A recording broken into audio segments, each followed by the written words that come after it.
Itu banyak. Sumpah pakai Al-Quran, wallahi kami akan berkata melakukan amanah sebaik-baiknya. Korupsi jalan juga, kan gitu. Jual beli jabatan jalan juga.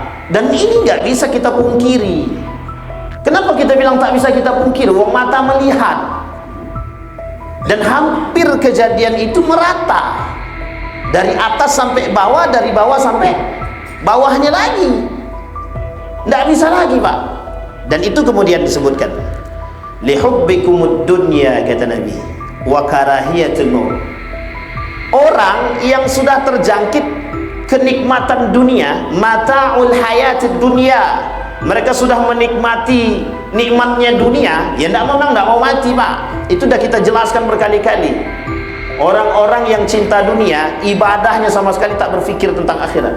Coba sekali-sekali dibayangkan sedang, mohon maaf, sedang berzina, sedang berjudi, mati. Itu kira-kira masuk surga atau neraka tuh? Ketika kita hendak korupsi, coba pikir betul kematian itu. Sehingga mohon maaf, kematian itu ketika mereka melakukan, mohon maaf, ketika mereka sedang melakukan, hendak melakukan korupsi, hati ini kemudian hendak memikirkan kematian.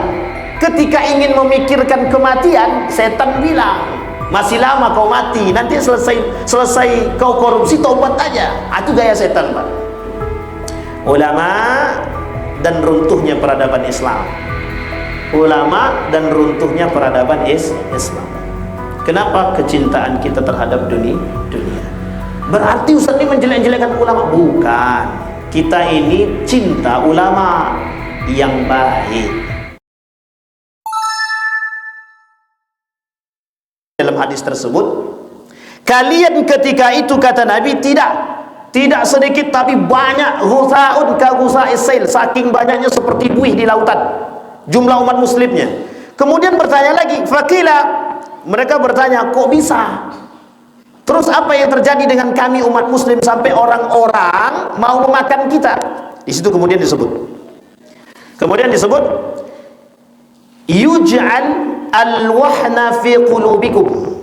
Di dalam hati kita umat muslim itu dibuat satu penyakit, yang penyakit itu disebut al-wahan. Wahan itu artinya hubbud dunya wa karahiyatul maut. Satu, kita cinta dunia, yang kedua kita benci kematian. Nah, nanti kita uraikan.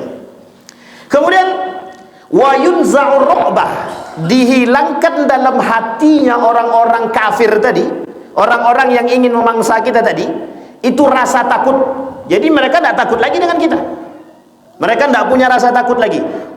Orang-orang kafir tadi tidak takut lagi dengan kita. Yunza'ur ru'ba fi qulubihim, diangkat oleh Allah rasa takut dalam diri mereka, sehingga mereka ingin kerjaannya cuma pengen memangsa kita. Disitulah kemudian umat muslim dimaksudkan oleh para ulama hadis, kita banyak tapi lemah. Kita banyak tapi lemah. Nah, ini sebenarnya sudah kita ngulang-ulang kaji aja sebenarnya. Apa maksudnya kita lemah di situ? Ya lemahnya gara-gara dunia tadi sudah. Kan kita tidak perlu mengulang. Apa maksudnya lemah itu? Kita ambil contoh sesuatu yang terjadi saat ini banyak sekali. Orang-orang yang merelakan agama demi dunia. Itu banyak. Sumpah pakai Al-Quran, wallahi kami akan berkata melakukan amanah sebaik-baiknya. Korupsi jalan juga, kan gitu. Jual beli jabatan jalan juga. Dan ini nggak bisa kita pungkiri. Kenapa kita bilang tak bisa kita pungkiri? Wong mata melihat. Dan hampir kejadian itu merata, dari atas sampai bawah, dari bawah sampai bawahnya lagi. Tidak bisa lagi, Pak. Dan itu kemudian disebutkan, lihubbikumud dunya, kata Nabi, wa karahiyatul maut. Orang yang sudah terjangkit kenikmatan dunia, mata'ul hayatid dunya, mereka sudah menikmati nikmatnya dunia, ya tidak mau mati, Pak. Itu sudah kita jelaskan berkali-kali. Apa gunanya harta? Ini Ustaz Fajri yang mengatakan. Kata Ustaz Fajri, mobil melimpah, harta melimpah, mati pun tak dibawa. Kan begitu, itu bahasanya. Sehingga para ulama dalam kitab Al-Uqala Al-Majanin itu, dalam ada cerita dalam kitab itu, ada orang gila. Orang-orang yang berakal tapi dianggap gila. Tapi gila mereka dengan apa? Gila mereka karena cinta mereka kepada Allah. Satu cerita, ketika seorang pemuda ini dianggap gila, ketika dia sedang jalan di pasar itu, kemudian dipanggil, orang gila, katanya. Karena apa? Karena pakaiannya dan lain sebagainya. Kemudian dia sampaikan kecintaan dia terhadap Allah, dia selalu memohon kepada Allah. Setiap dia memohon kepada Allah, Allah kabulkan doanya. Sehingga mohon maaf ketika itu dalam kondisi tidak ada hujan. Sudah lama kemarau. Datanglah seorang tokoh masyarakat ketika itu, tolong ajak saya untuk bertemu dengan orang gila itu. Diajaknya bertemu kepada orang gila tersebut. Kemudian orang gila, dia minta kepada orang gila tadi, tolong doakan biar tempat ini tidak lagi kemarau. Dia berdoa kepada Allah. Tak selang kemudian hujan turun. Heran semua orang, satu kampung heran, yang dianggap gila. Hanya doa orang gila. Gila karena cinta kepada Allah. Kemudian dia sampaikan, kegilaan kalian terhadap dunia membuat kalian buta terhadap Allah, katanya. Ada satu pernyataan daripada para ulama yang dianggap hadis, tapi ini mungkin tidak hadis. Apa kata ulama begini dalam hadisnya, dalam perkataan mereka begini, yuhibbu khamsan wa yansau khamsan. Mereka kelak manusia sayati fi akhir zaman, itu akan datang di akhir zaman itu, yuhibbu, ada manusia kata dia, yuhibbu khamsan wa yansau khamsan. Mereka mencintai 5 perkara, tapi mereka melupakan 5 perkara yang lain, gitu. Dan ini penting untuk dipahami. Kata mereka, yansawna khamsan, yuhibbuna khamsan wa yansawna khamsan. Yuhibbuna dunya wa yansawna al-akhirah. Mereka cinta dengan dunia, tapi mereka melupakan akhirat. Memang tak ada lagi akhirat dalam benak kita tuh. Orang-orang yang cinta dunia, ibadahnya sama sekali tak berfikir tentang akhirat. Coba sekali-sekali dibayangkan sedang, mohon maaf, sedang berzina, sedang berjudi, mati. Itu kira-kira masuk surga atau neraka tuh? Coba sekali-sekali Bapak Ibu, ketika kita hendak melakukan maksiat, coba pikir betul. Ketika kita hendak korupsi, coba pikir betul kematian itu. Sehingga mohon maaf, kematian itu ketika mereka melakukan, ketika mereka sedang hendak melakukan korupsi, hati ini kemudian hendak memikirkan kematian. Ketika ingin memikirkan kematian, setan bilang, masih lama kau mati, nanti selesai kau korupsi, taubat aja. Itu gaya setan, Pak. Dia sadar tuh, cuman tangannya tetap aja ngambil. Kenapa? Karena bahasa setan, kalau bahasa lainnya begini, diludahi setan dia tuh. Jadi gitu bahasa setan lebih kuat daripada bahasa hati dia. Apa penyebabnya? Itu tadi, sudah berkurang. Nanti kita sebutkan mengapa manusia bisa cinta terhadap dunia. Itu penyebabnya, Pak. Kemudian yuhibbunal mala wa yansawna al-hisab. Mereka cinta terhadap dunia, cinta terhadap harta, tapi mereka melupakan hisab. Coba bayangkan, orang yang punya mobil, rumah 10, mobil 5, kira-kira gimana hisabnya tuh? Mobil 5 yang dipakai cuma 1 uang. Rumah 10 yang dipakai cuma rumah gubuk. Yang 10-10 itu tidak dipakainya, buatnya gubuk baru gitu. Coba bayangkan, itu hisabnya gimana tuh, coba tuh. Ketika ditanya sama Allah, rumah ente yang 10 ente kemanain? Jawabannya sederhana, itu untuk pamer aja ya Allah, kata dia.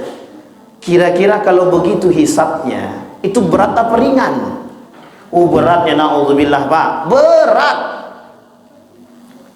Dengan hisab satu motor saja, satu motor Honda, yang hari ini ada orang punya satu motor Honda atau sepeda saja, kemudian datang, jarak rumahnya agak cukup jauh untuk ke masjid, dia tak pakai Hondanya untuk ke masjid, hanya karena dia malas tidak ke masjid, padahal ada Honda ataupun sepeda, dia tak datang ke masjid. Itu hisabnya berat itu. Berat itu. Gimana coba kita mau menghisapnya? Sanggupkah kita? Melihat api neraka saja dah gak sanggup kita. Tapi yang paling penting bukan itu. Allah tak pengen melihat mereka. Allah tidak mau. Jadi perhatian Allah tuh Allah kurangi kepada orang-orang yang demikian itu. Sehingga yang terjadi apa? Bisikan setan untuk cinta terhadap dunia itu yang kemudian menggebu-gebu gitu. Baik. Sampai di sini paham ya Bapak Ibu ya? Baik. Yuhibbuna khamsan wa yansawna khamsan. Nanti kita lanjutkan itu. Nah, kemudian ayat selanjutnya kata Allah, ini ada orang-orang yang memang menggunakan dunia tadi untuk menjauhkan kita daripada agama kita. Jadi Bapak Ibu, kalau hari ini Bapak Ibu melihat betapa banyak orang-orang yang silau dengan harta, silau dengan dunia, tidak hanya karena memang syaitan saja, tapi memang itu sengaja dibuat agar kita itu juga jauh daripada Islam. Memang hasutan setan ada, tapi ada gerakan lain juga yang memang sengaja membuat kita jauh daripada itu. Sampai sini paham ya Bapak Ibu ya? Baik, cinta ambil contoh. Apa contohnya? Contohnya adalah ketika kita sudah menikmati dunia kita. Kita dah jauh tuh dengan itu. Sudah sulit tuh. Anak-anak juga begitu. Maka peran kita berat Bapak Ibu di akhir zaman tuh perannya berat. Kata guru saya, akhir zaman itu tempat kehidupan yang cukup berat bagi orang tua untuk mendidik anak. Baik, lanjut. Ya ahlal kitab lima takfuruna bi ayatillahi wa antum tashhadun. Ahli kitab, kenapa kalian masih kafir juga, kata Allah. Sementara kalian sadar, tahu, menyaksikan kebenaran itu. Ini kalau penyakit orang-orang ahlul kitab sebagian. Mereka percaya, tahu dia kebenaran itu, tapi mereka tak mau. Sama Pak, orang muslim, ini identik kiasan maksudnya gini. Orang muslim tahu kebenaran itu, tapi kemudian mereka tertutup, matanya itu ditutup dari kebenaran. Sehingga apa? Mereka tidak mau menerima kebenaran itu. Yang salah mereka benarkan, yang benar mereka salahkan gitu. Sampai sini paham ya Bapak Ibu? Jadi itu yang kemudian Allah katakan, ya ahlul kitab lima takfurun wa antum tashhadun. Sekarang bukan ahlul kitab lagi. Wahai orang-orang muslim, ente sadar itu salah, tapi ngapa ente lakukan? Nanti jawabannya ada. Kami terpaksa di bawah tekanan. Itu yang susah. Siapa yang nekan? Itu yang nggak tahu. Yang nekan adalah invisible hand, tangan goib. Sampai sini paham Pak ya? Tangan goib. Kita ambil contoh Bapak Ibu. Ini saya kasih tahu Bapak Ibu ya. Ada namanya Bitcoin. Tahu Bitcoin Bapak Ibu? Atau cryptocurrency. Ini agak tinggi sedikit kasihannya nih. Ada namanya duit digital. Duit digital, Bapak Ibu tahu ya duit digital. Itu sama sekali tidak tahu itu siapa yang menggerakkannya. Manusianya ada, tapi kita tidak tahu dari golongan siapa dia, manusia bentuknya seperti apa, dan bagaimana cara dia mengendalikannya, kita nggak tahu. Coba bayangkan. Dulu Bapak Ibu, mata uang rupiah kita itu, uang kertas kita, uang apa namanya, setelah itu koin kita, itu di backup dengan emas. Tapi kemudian ada kelompok tertentu yang menghilangkan itu Pak. Bretton Woods namanya. Kalau Bapak tahu perang Bretton Woods, pernah dengar Pak? Ini sejarah nih Pak, saya kasih tahu. Ada namanya Bretton Woods, cari nanti di Google Bapak Ibu. Setelah perang itu Bapak Ibu, perang Bretton Woods tadi, itu kita semua yang berbau emas itu dijajah semua Pak, habis. Kita ambil contoh Indonesia. Indonesia dalam sejarah, ini kebohongan sejarah. Ini ingat di kebohongan sejarah. Apa kebohongan sejarah? Penjajahan Belanda terhadap Indonesia mau ngapain? Mengambil rempah-rempah, betul ya? Itulah kesalahan kita Bapak Ibu. Yang nulis sejarah itu salah. Mereka datang ke sini itu bukan masalah rempah-rempah. Rempah-rempah itu bagian sekian Pak. Yang pertama yang harus mereka ambil apa tuh Pak? Emas. Yang kedua, gospel, agama. Itu tujuan mereka datang. Yang ketiga baru glory, bagian daripada rempah-rempahan tadi Pak. Jadi kalau kita dikatakan penjajahan Belanda dan Jepang pengen ngambil rempah-rempah kita, itu kecil Pak, kecil sekali. Tapi yang paling penting bagi mereka penjajahan emas itu dulu. Karena tahu Indonesia ini punya banyak emas. Tahun 2007,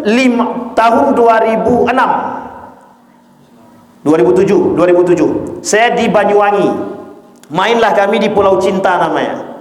Waktu itu Pulau Cinta bebas Pak, semua bisa main. Tahun 2008, Pulau Cinta itu ditemukan di dalam pulau tersebut emas. Satu bukit, satu pulau isinya emas. Coba Bapak Ibu bayangkan, berbondong-bondong, baik dari pemerintahan kabupaten, provinsi sampai atas, langsung di back. Yang menjaga itu bukan lagi orang-orang biasa. Sudah apa? Karena isinya dikatakan emas. kami main di pulau itu, sampai kami ke pulau itu tidak tahu kalau ada emas. Ternyata tahun 2008 2007 kami main, 2008 kami dapat, di situ ada emas. Satu pulau isinya emas. Coba, berebut semua kontraktor pengen cari itu, Pak. Cuman kemudian oleh pemerintah setempat langsung ditutup setelah dapat kabar berita. Dan itu yang dicari mereka, Pak. Perang antara Inggris dengan Perancis sama.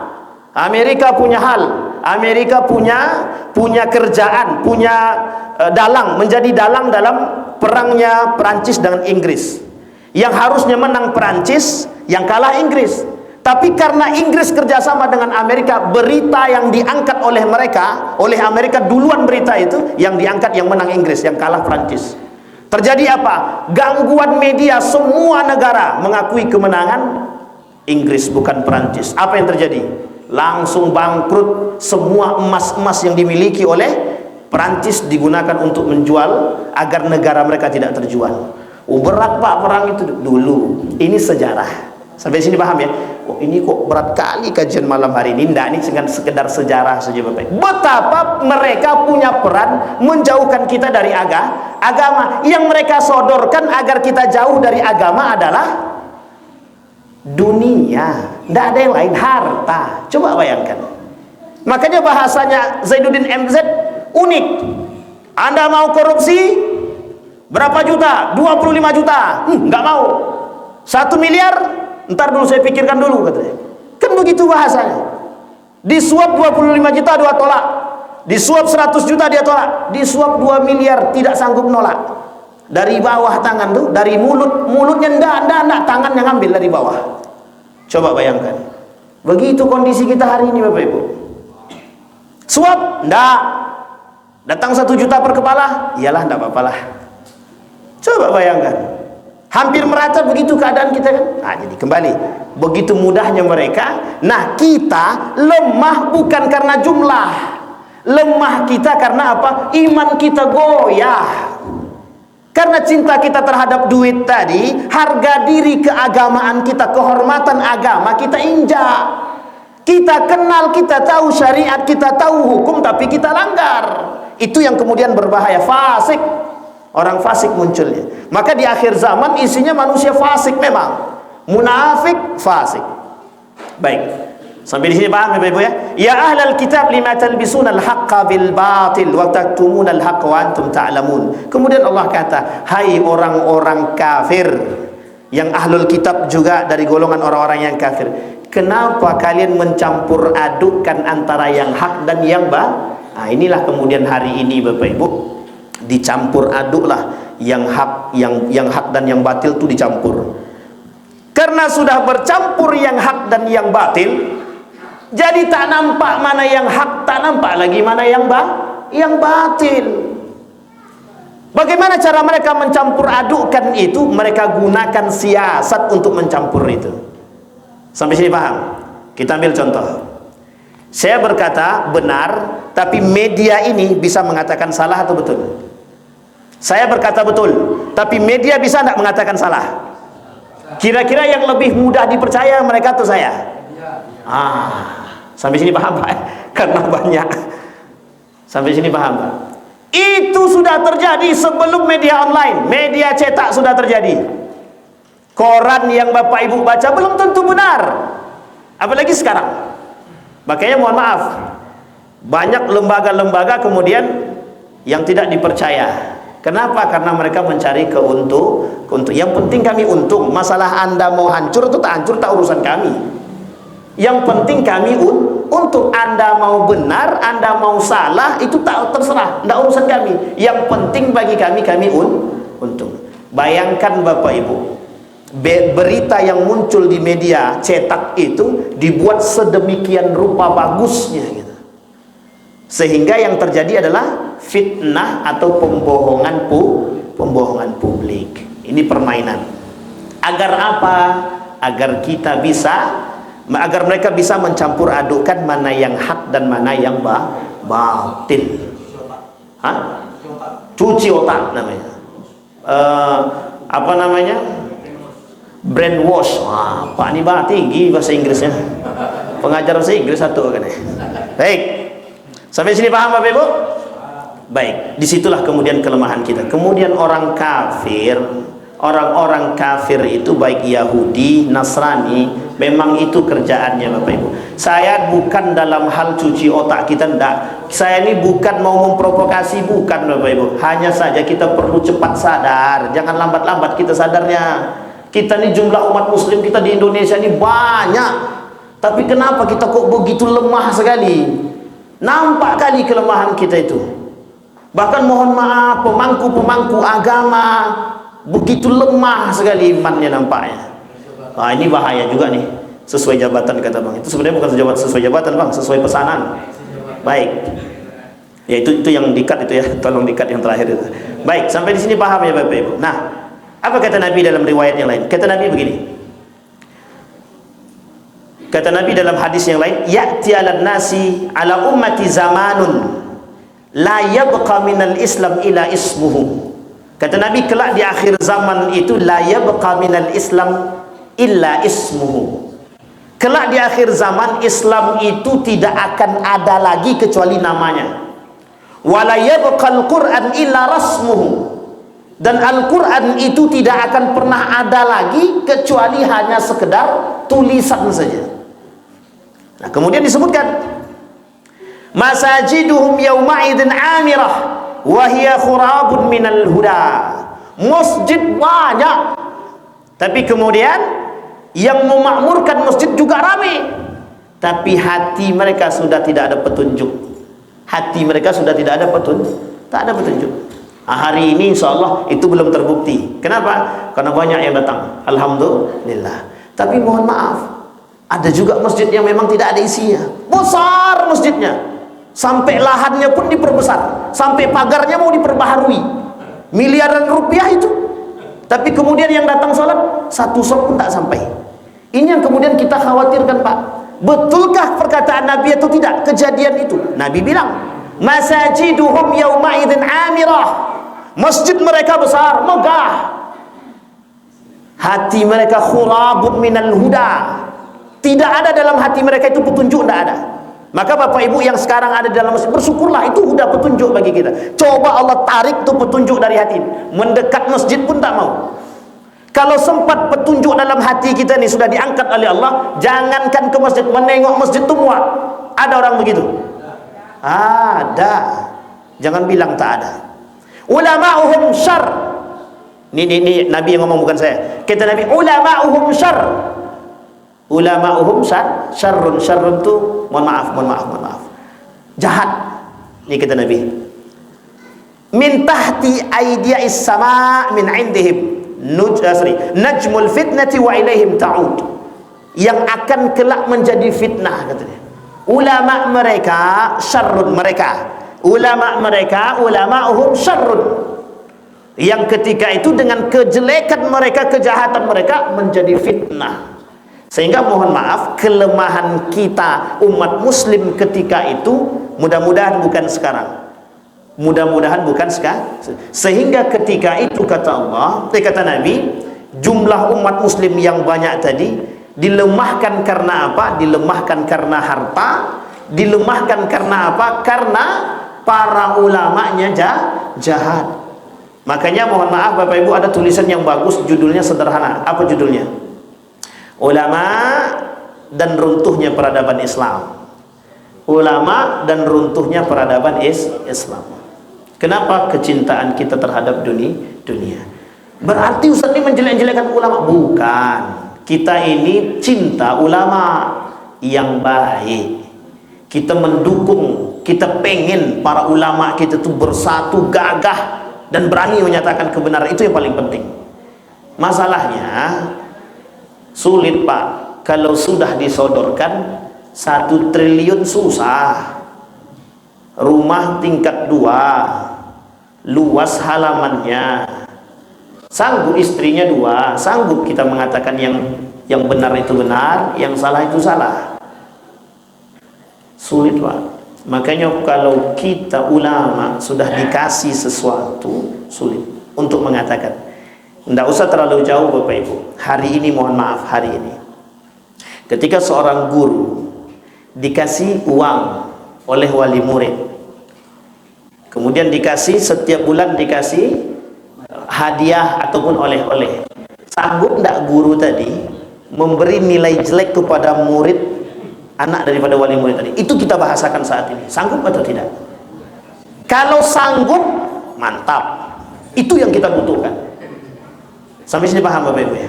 Tapi kalau tak sanggup, itu rata-rata. Rata-rata begitu. Kita tak menjelekkan, itu keadaan kita. Karena apa? Karena kita lemah, tak sanggup mengatakan kebenaran. Tidak apa-apa terima hadiah. Nabi membolehkan kok terima hadiah, tapi dengan catatan tetap kasih nilai. Kalau dia bagus, bagus, jelek-jelek. Itu kalau kita sanggup. Tidak enak, dia dah kasih A, B, C, D. Nah, sampai sini paham?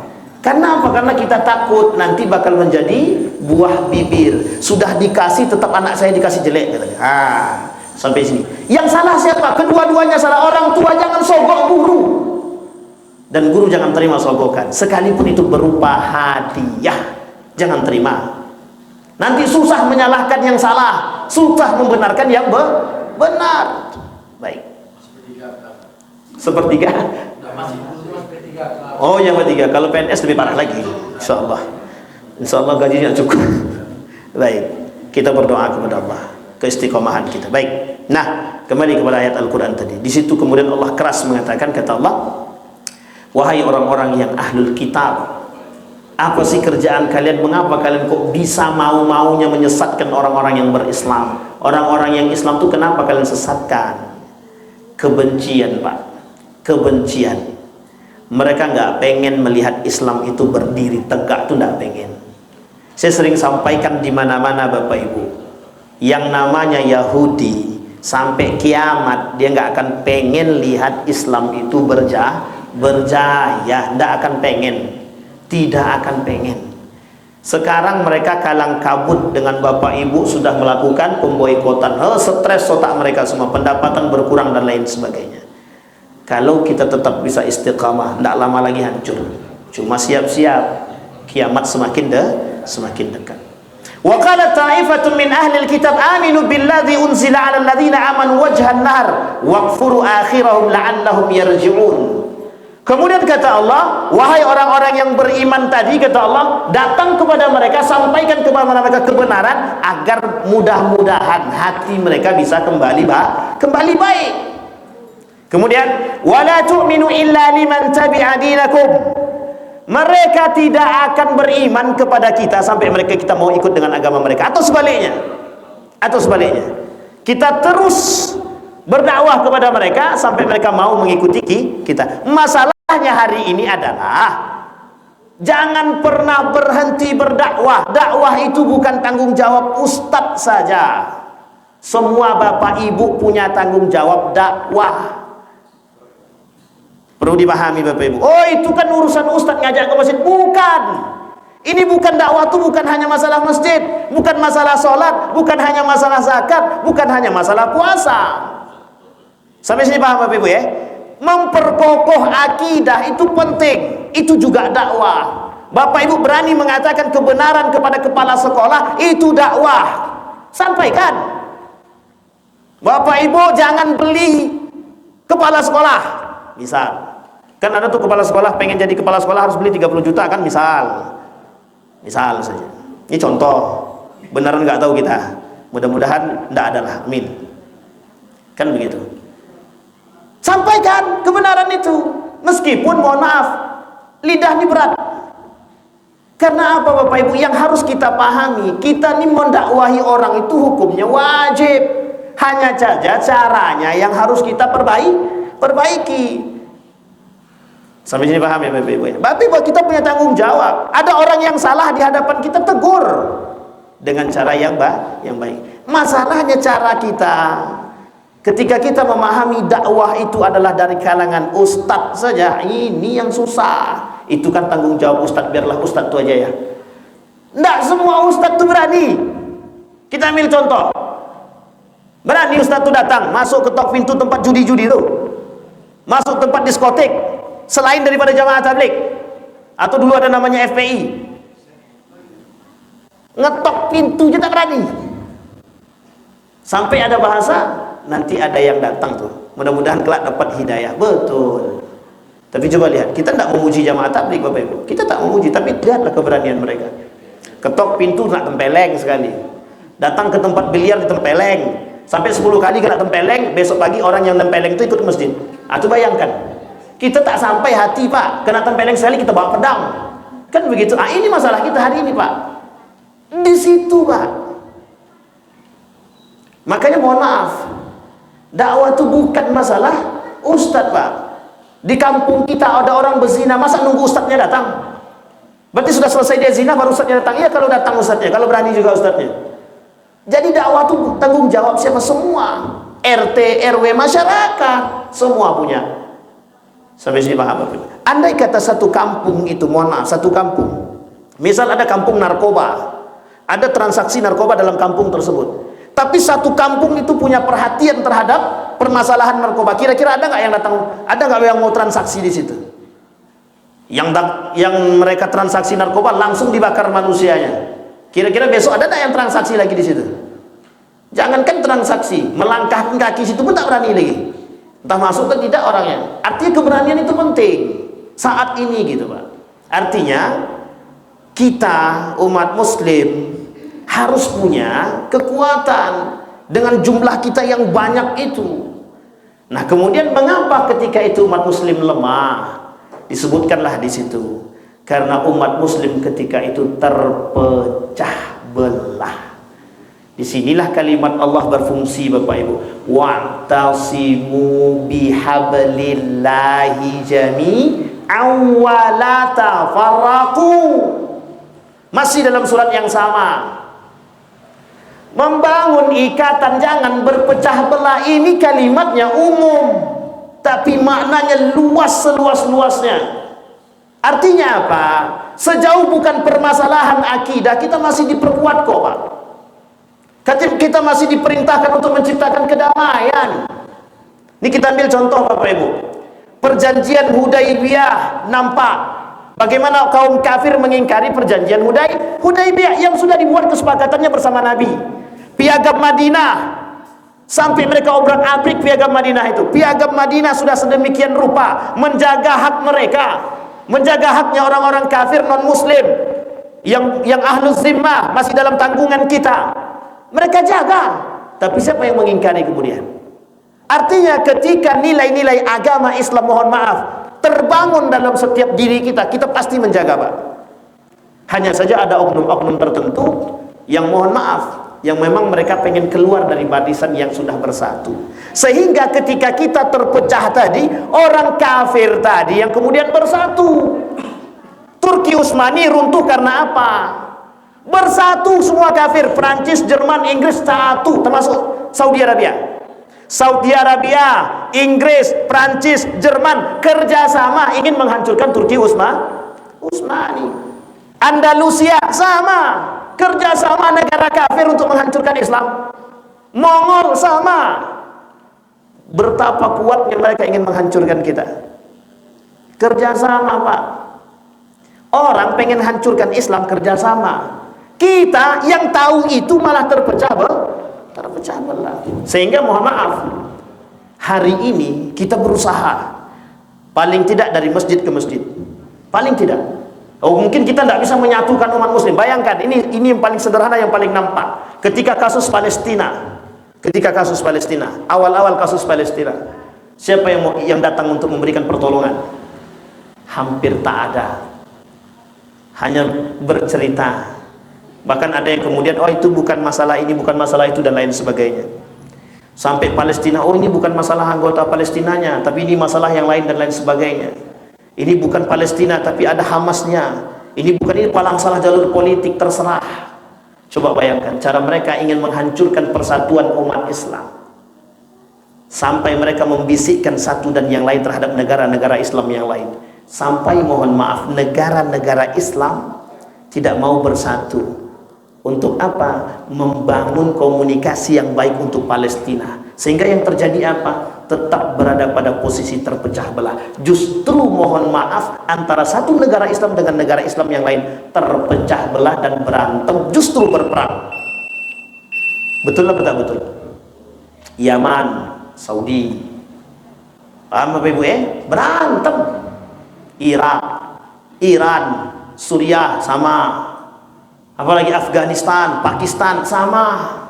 Negara Islam semua, negara Islam. Tapi kemudian dibombardir.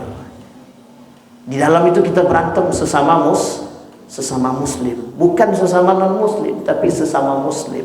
Bersatulah kafir tadi, orang-orang kafir, negara-negara kafir tadi, hanya untuk menghancurkan kita.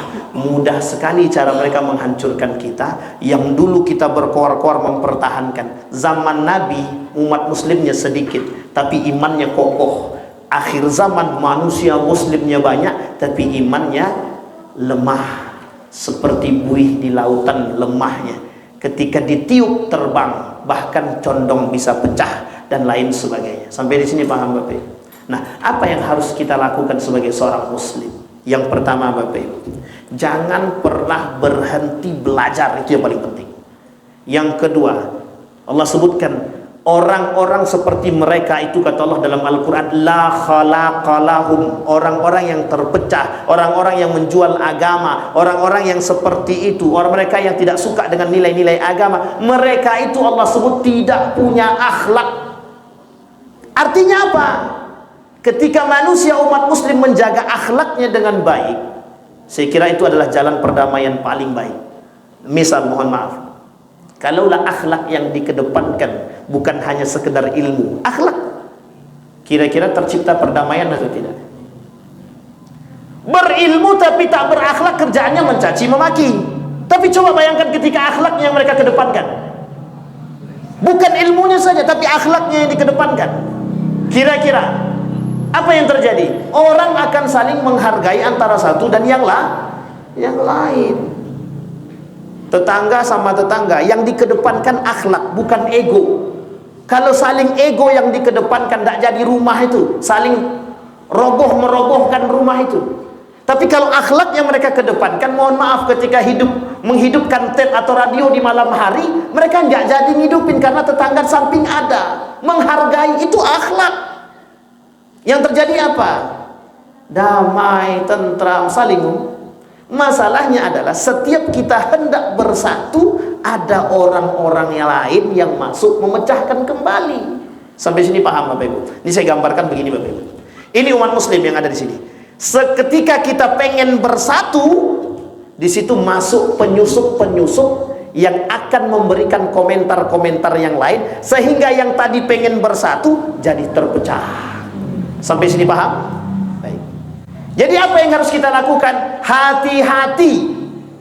Hati-hati. Berpegang teguh, wa'tasimu bihablillah, dengan tali agamanya Allah yang baik dan betul. Yang bapak pelajari dan ibu pelajari hari ini itu sudah betul. Yang salah apalah kalau bapak ibu menyalahkan orang lain. Kecuali yang memang nampak salahnya. Dia puasa di bulan Ramadan, tapi ada orang tak puasa. Oh, kami bertoleransi kepada dia. Itu salah tuh Bapak Ibu. Kalau salah, katakan salah, jangan betul. Cuma memahami mereka dengan kondisi mereka tidak berpuasa, ya tidak ada masalah. Asal jangan Bapak Ibu itu ikutan tidak berpuasa. Kami toleransi dengan dia, jadi kami tak puasa juga. Itu ya salah tuh. Sampai sini paham ya Bapak Ibu ya. Jadi kondisi yang tadinya hendak bersatu, kemudian masuklah penyusup, yang penyusup ini sengaja memberikan provokasi agar tidak bersatu. Bapak Ibu sekalian yang berbahagia, kita mulai dari rumah kita. Bagaimana kita bisa menciptakan perdamaian, akhlak yang baik, agama yang kuat. Ini yang paling penting, agama yang kuat. Barulah kalimat tadi cocok, ku anfusakum wa ahlikum nar. Jaga keluargamu dari api neraka. Bukan masalah api nerakanya saja Bapak Ibu. Memang api neraka itu bermasalah, sangat bermasalah. Tapi bukan itu yang ingin Allah tunjukkan sebenarnya. Orang-orang yang tidak berakhlak, orang-orang yang munafik, orang-orang yang fasik, orang-orang yang terjerumus dalam hubbud dunya, al-wahan, mereka ini yang kemudian Allah campakkan ke dalam neraka. Tapi sebelum mereka dicampakkan ke dalam neraka, kita punya kesempatan untuk memberikan pendidikan kepada mereka. Itu yang kemudian Allah sebut dengan qu anfusakum. Jagalah dirimu wa ahlikum, dan keluargamu. Sampai di sini paham Bapak Ibu? Baik. Nah, yang terakhir yang ingin saya sampaikan Bapak Ibu, yakhtassu bi rahmatihi may yasha wallahu dzul fadlil azim, kata Allah. Kata Allah apa? Semua itu mesti dengan rahmatnya Allah. Artinya Bapak Ibu, kita berusaha sekuat mampu kita, kelak Allah yang akan menurunkan rahmatnya kepada kita. Jangan pernah berhenti berjihad, jangan pernah berhenti mengatakan kebenaran, jangan pernah berhenti mengatakan yang salah itu salah, yang benar adalah benar, yang halal itu halal, yang haram itu haram. Jangan pernah berhenti, sekalipun taruhannya adalah agama. Saya kira itu saja, mudah-mudahan bermanfaat bagi kita semua. Ada pertanyaan? Nggak ada, alhamdulillah. Sudah cukup Bapak Ibu, karena sudah waktunya sudah lewat juga. Mudah-mudahan Allah berikan kita perlindungan di akhir zaman. Allah jadikan kita manusia yang cerdas dengan keimanan dan akhlak. Fa'tabiru ya ulil absar la'allakum tuflihun. Assalamualaikum warahmatullahi wabarakatuh.